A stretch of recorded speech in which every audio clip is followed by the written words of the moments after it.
Hey, how's it going on, guys? So in this video we'll discuss about this problem, perfect squares. Given a positive integer n, find the least number of perfect square numbers, for example 1, 4, 9, 16, which sums to n. So let us consider one example first. So for n equals 12, the output is 3. Reason being, we can break 12 using 3 fours, and over here each number 4 is a perfect square. So now let us try to analyze how we can solve this problem. So over here I'll consider the same example, that is for n equals 12. Now we have to break this number using only perfect squares.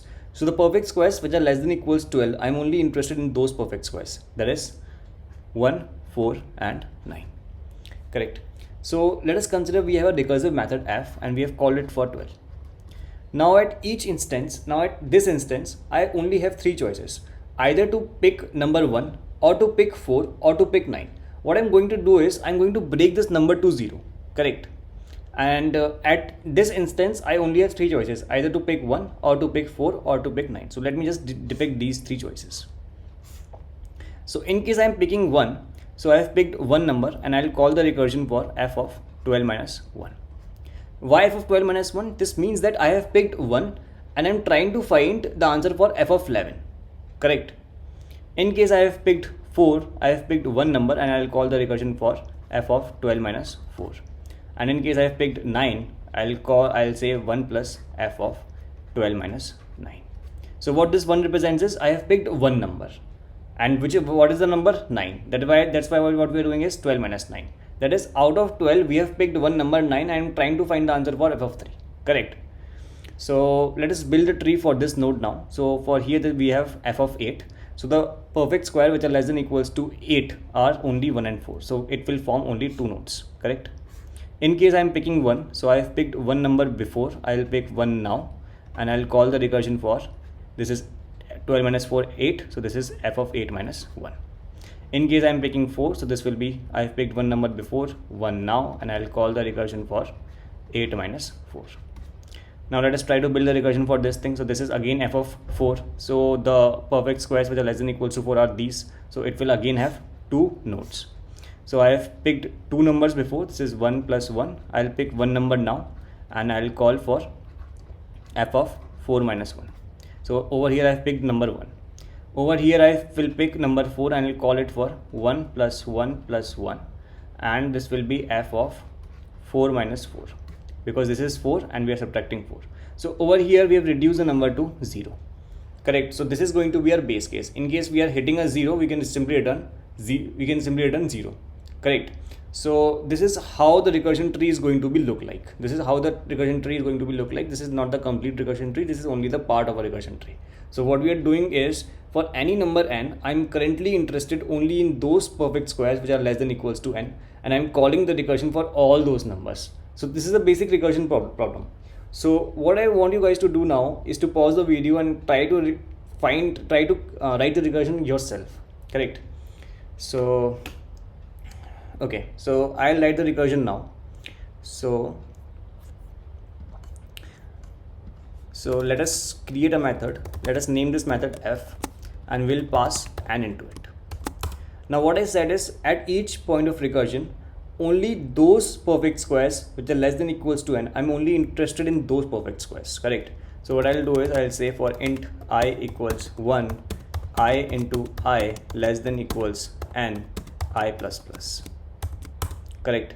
And we will try to find the current value which is equals to f of n minus I into I, and we will add 1 to it.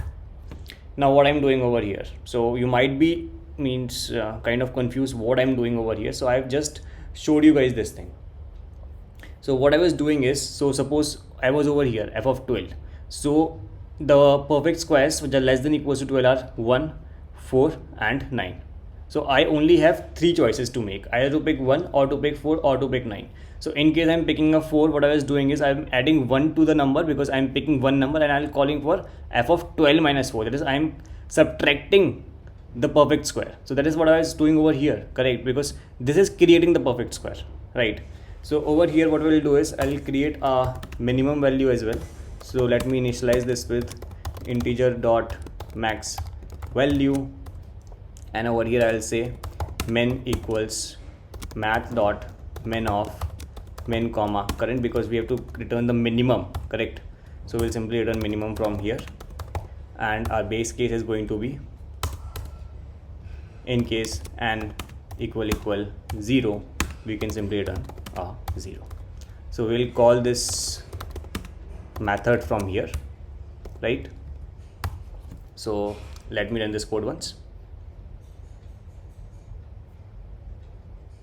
So it's giving the correct result. Let me submit a solution, and it's giving a TLE. Let us try to analyze why it's giving a TLE.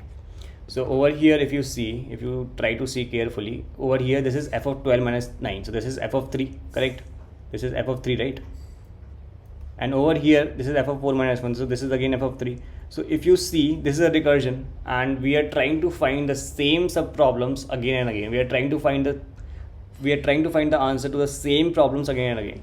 So what we do in these cases, we do not do this way. What we do is, we will save the value when it's called for the first time, and we will simply retrieve the value. We won't be calling the recursion for the value again, correct? Because this is adding to a complexity. We are trying to find f of 3 over here, f of 3 over here.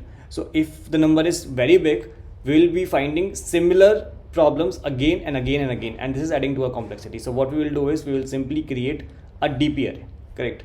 So let me do that thing. So over here, so first question is, what is going to be the size of the array, or we can say, what is the dimension of the DP array? So it's going to be single dimensional only, because only we have one variable over here, correct? So let me create this DP array for over here, which is equals to new int n plus 1, and let me just initialize this with arrays.fill dp with -1, correct? So let me pass the DP array from here. So we'll pick it from here. So this will be into DP, and in the recursion we'll be passing the DP array, correct? Now before calling the recursion is called over here. So before calling the recursion, what we will do is, we will simply check. So first thing is going to be, if dp of n is not equals to -1, we are going to return dp of n, because we have initialized this DP array using -1. So in case the value is not -1, we are returning this value. So where we are setting the value, we are setting the value over here, correct? So I guess that's it. Let me run this code one more time. So it's giving the correct result. Let me submit the solution, and it got accepted.